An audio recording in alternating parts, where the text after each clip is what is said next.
Netflix's live-action Avatar the Last Airbender Season 2 is finally here, and let me tell you, it's better than Season 1. Now, in this video, I have quite a bit to say. I'm going to go over all of the episodes and just basically some things that I picked out. It's not going to be really a spoiler review because there's not much to spoil, especially if you've seen the original animated series. Pretty much just like Season 1, all of the original plot lines are still there, but they're pretty much mixed and intertwined with other plot lines from the series. I'll tell you right now, there's no great divide. A few other things are missing, but mostly all of the episodes that were considered bad by the fandom are gone, and everything that was considered good is in there somewhere, although it's not exactly in the same context or done in the same way that it was done in the original animated series. So we'll get right into the positives.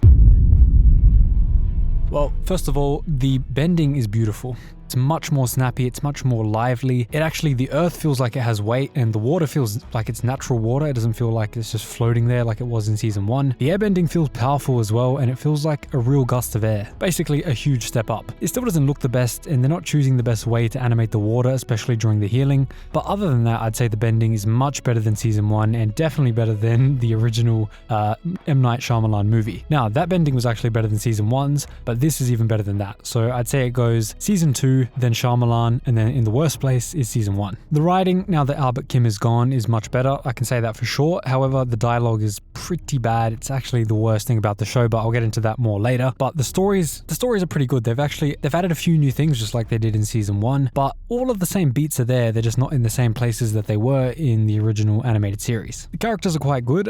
One of the biggest character improvements was the professor until right at the end, but I'll get into that in the negatives part. Toph is an awesome actor. Zuko is a fantastic actor. I'd say Toph and Zuko are probably the best actors, and along with Suki. The rest could still do a little bit better, but I think they've done a much better job than Season 1, so I give them big props for that. But Toph and Zuko are clearly far and above the best actors. Their dialogue just sounds high and above, more natural than any of the other characters in the series. And I'll also give it to Azula. Her acting was pretty good. Not as good as the other two, but pretty damn good. And there are some parts when you can even hear her voice going into almost exactly like Grey Delisle's voice from the original animated series. So I loved that, and I think she played the role in a pretty menacing way, so that was fantastic from them. The Mechanist has another huge role in this series, unlike in the animated series, but similar to what happened in Season 1. Sokka's pretty good. Aang and Katara are pretty good. They do have a big falling out in Ba Sing Se. Yeah, I can't say that was the best, but overall, I think the team dynamic was much better in this season than Season 1. Aang, of course, he finally learns, and we see some waterbending from Aang, which is awesome.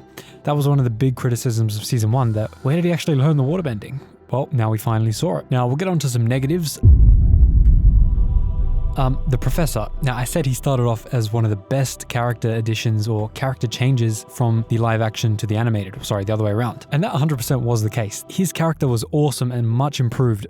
I can't even say much improved because his character was awesome in the animated, but it just had so much more depth in this series until the very last few lines that he gave. They completely assassinated his character in just the last couple of lines. So basically, this is not a spoiler, but if you don't want to hear this, just skip ahead like 30 seconds. But basically, in this series, he's the one who basically snitches on Sokka for discovering and telling Wan Shi Tong that they're going to use the knowledge in the library for harming others, aka the Fire Nation. Now, initially I'm like, alright, I don't like that, but maybe it's for the good and preservation of knowledge. Of course, he's pure, he's a scholar, that's what he wants. And then one line later, he says he wants to do it so he himself can live in the library for eternity, for him to have the knowledge and be able to acquire the knowledge for himself for eternity. And that just turned the motivation into something very selfish and very personal just for him. Not for the good of knowledge, not for the good of other humans, but for his own personal gain. So I think that just completely ruined his character. It turned him into an evil character, actually. For him to get eternal knowledge and to live forever in the spirit world, that is evil on his behalf. So I really didn't like when we got to that, but everything up to that was fantastic with him. Now, there are some more negatives, but I'm going to go through the episodes and then I'm going to tell you basically the negatives from each episode and the positives if I had any in my notes, because basically what I did was I went through all the episodes and just whenever I noticed something off or something awesome, I just wrote a quick note down. So I'm going to go through all those notes now, and I'm going to tell you what I noticed from every episode.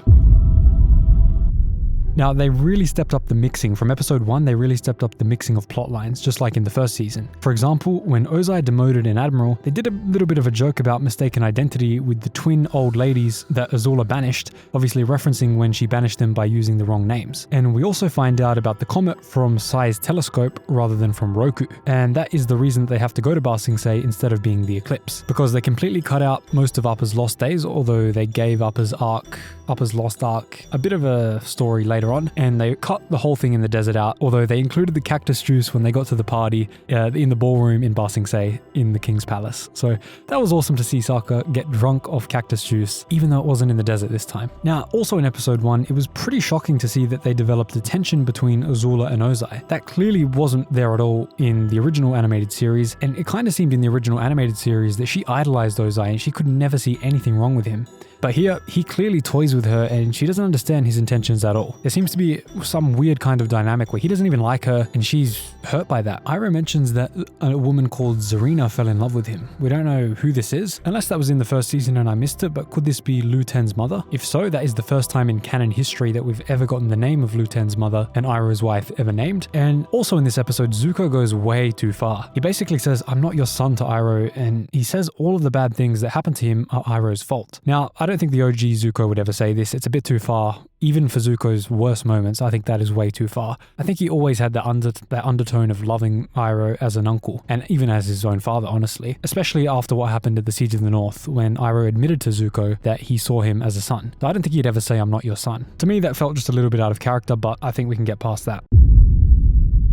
And then we get to episode 2, which is the Zuko alone episode and the chase episode. So instead of threatening to kill the woman that was pregnant with Hope that we see in the original series, Zuko steals from her. We see Bin-Er mentioned from the books. That was really cool. That was a city from the Yang Chen novels where the Platinum Affair happened. And if you want to know more about the Platinum Affair, I've got a video on my channel about that. Strangely, the Boulder is more of a mix between himself and the Hippo guy from the OG. He's not that buff guy that we see in the original that was supposed to be voiced by The Rock. Instead, he's just a fat guy.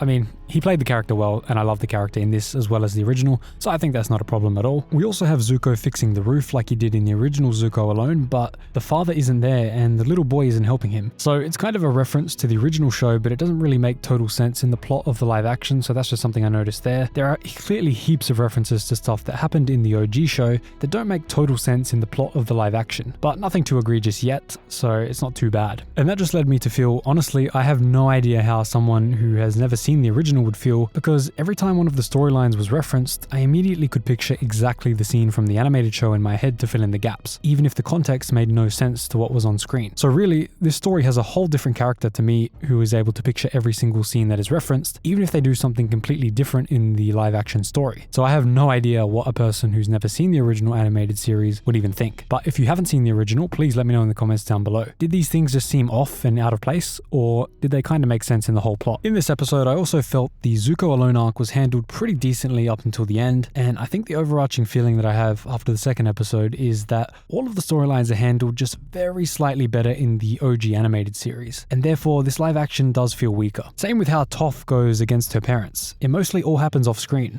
apart from one confrontation with her mother, but there's not too much build up to it. It's just unfortunately a weakness of compressing and combining all of the storylines from the OG. Also, by this point, this is episode 2, the dialogue is by far the worst part of the show, clearly the weakest. The lines are very tell, not show, and they just honestly sound cringe a lot of the time. And they've even been making jokes that simply don't fit the medieval, pre-modern kind of setting that Avatar's in. For example, there was a top 10 joke, which is such a thing from the YouTube era, so it doesn't really make sense at all for the medieval times. However, as I said before, even despite the poor dialogue, Dallas Liu as Zuko does by far the best acting job on the show, along with Suki and Toph, and they managed to deliver awesome lines, despite the lines given to them not being too good. And then we get to episode 3. There's a really interesting addition to Iroh's character in that he panics when he's about to get on the ship to Ba Sing Se, and he says he can't go, obviously because he's remembering the trauma of losing his son during the siege of Ba Sing Se. Now, another interesting point, and potentially a reference to Attack on Titan, is that they imprisoned hundreds of people, including Team Avatar, in the walls of Ba Sing Se, and when Aang arrives, they all get trapped in the wall. That was a really cool addition, and very different to the old prison that we saw in the original show. There's also a really cool scene where they seem to have reversed the roles of when Zuko was sick and having his metamorphosis, and in this one, Iroh's the one injured and sick upon having to return to Ba Sing Se, and Zuko cares for him and the roles are reversed. Very, very interesting. Also, when Zuko does have his actual metamorphosis later on, it's a really nice mirror because Iroh's the one taking care of him. But I think that was a really good contrast that they added in there, and that is one of the things that they can do with this new live action series. They can add things that enhance the story, and that certainly is one of them. Now, the way Aang learned to earthbend, which was in this episode, episode 3, was the same standing your ground type of thing with Toph, Toph, but it was just a verbal fight instead of a physical fight, and Toph showing extreme disrespect through physical acts. This one was just a verbal fight. Unfortunately, because it was in the Earth Kingdom Palace, in the Earth King's Palace, it didn't have anywhere near the impact that the original episode Bitter Work did, so I don't think it hit as well as the original. And another thing I have to mention is that they do the Painted Lady story and they completely expand it. Katara becomes the Painted Lady in Ba Sing Se, and there's a whole storyline to it. I won't go into it in case you want to watch it. It's done pretty well, but it creates one very weird scene. You know when they're in the catacombs, when Zuko and Katara are in prison together, when they get put into the catacombs together and Katara considers healing his scar. In that scene at the start, Katara is wearing the Painted Lady outfit, so that just makes that whole scene really weird. She does eventually take it off in the prison, but it's so weird to see her with Zuko in there and she's in the Painted Lady outfit. And then we get to episode 4. Here, there are some really interesting new plot points, especially with Iroh's PTSD and him seeing a protester go missing after using earthbending to engrave the wall of Ba Sing Se with the names of those who died during the siege. This caused Iroh absolute pain and it was so sad to see, but it really did feel real. The acting of Iroh's actor here was fantastic, and it's a great addition to his character and the story. And then they kind of make a jealousy subplot between Katara and Toph over Aang. This was a bit weird to me. That was never really a thing in the original series. There was also a really interesting subplot about the true Fire Nation people who live in the Earth Kingdom because they denounce Fire Lord Ozai as a despot. They also refuse to accept Ozai as the true Fire Lord. And leading them appears to be Zhong. I'm pretty sure it is Zhong. And that leads to an awesome reveal later on that Zhong was the man leading Lu Ten's battalion or division during the siege of Ba Sing Se. And he, because of his desertion, is actually the reason that Lu Ten was killed. And then later, when Iroh joins the White Lotus, he has to confess his sins as being the Dragon of the West, but Zhong also has to apologize kind of for leading Lu Ten's son to death. Basically, they both forgive each other in that scene, and Iroh is allowed to join the White Lotus. I think this was a really interesting subplot, but they did kind of butcher Zhong's character. In this, he kind of just hates Ozai, hates everything about the Fire Nation, and you don't really see the hatred of firebending there. It's more a hatred towards the government. In the original, Zhong knew that his power was dangerous and he believed he was cursed to have it. In this, that hatred was more directed towards the government, which I guess it was kind of there in the original, but it kind of flipped the roles. Oh, and in this episode, they did the Tales of Ba Sing Se poetry scenes, and these were beautifully weaved in. Sokka and Toph both had a bit of a poetry battle with haikus, and it was awesome to see, I gotta say. My overall thoughts from this episode are basically that the arcs from the OG show are way too compressed compared to the original, although they did pretty well with what time they had. Even though what time they have is actually the same as the original, I think because they're going to compress stuff, I think they did the best with what they could, although some of them were way too quick.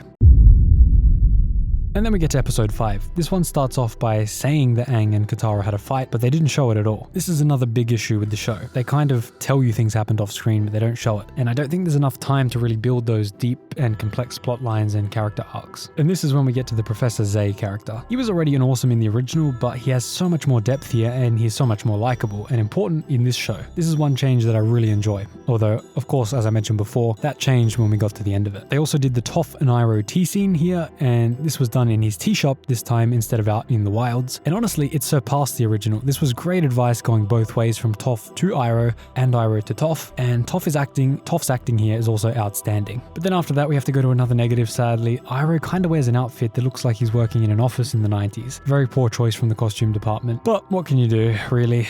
Overall, this was by far my favorite episode of the series. The library arc is done so well and advances all of the characters fantastically. And because the library is already in the spirit world, instead of being taken by Wan Shi Tong into the spirit world, the crew can speak to all of the past avatars. And this was a fantastic touch, with Toph speaking to Kyoshi and Aang speaking to Yang Chen. Then we get to episode 6, overall pretty decent, but there was one little nitpick I had, which was that Katara already knows how to bend the water in plants. So we're probably not getting the Puppet Master episode in its full glory, and that's really sad because that's my favorite episode in the entire series. And then episode 7, the way Aang dies in the Avatar state is way too rapid and sudden, and it's nowhere near as dramatic as it was in the original Crossroads of Destiny. So overall, I think it was a much worse way to die, and the scene didn't really make sense without the chakras and without having to give up Katara. So overall, I don't think it was as good as the original, but it was a pretty good ending episode, all things considered, and especially on the level of the other episodes in the series. So those are my thoughts. I really hope you enjoyed this little review and breakdown of all of Netflix's live-action Avatar the Last Airbender. If you did, leave a like and subscribe, as I'll be covering so much more lore from the Avatar universe, all the news updates and all the leaks you can want to get. Thanks so much for watching, guys. I really hope you enjoyed the video. If you did and you made it this far, make sure you drop a thank Mr. Iroh in the comments down below.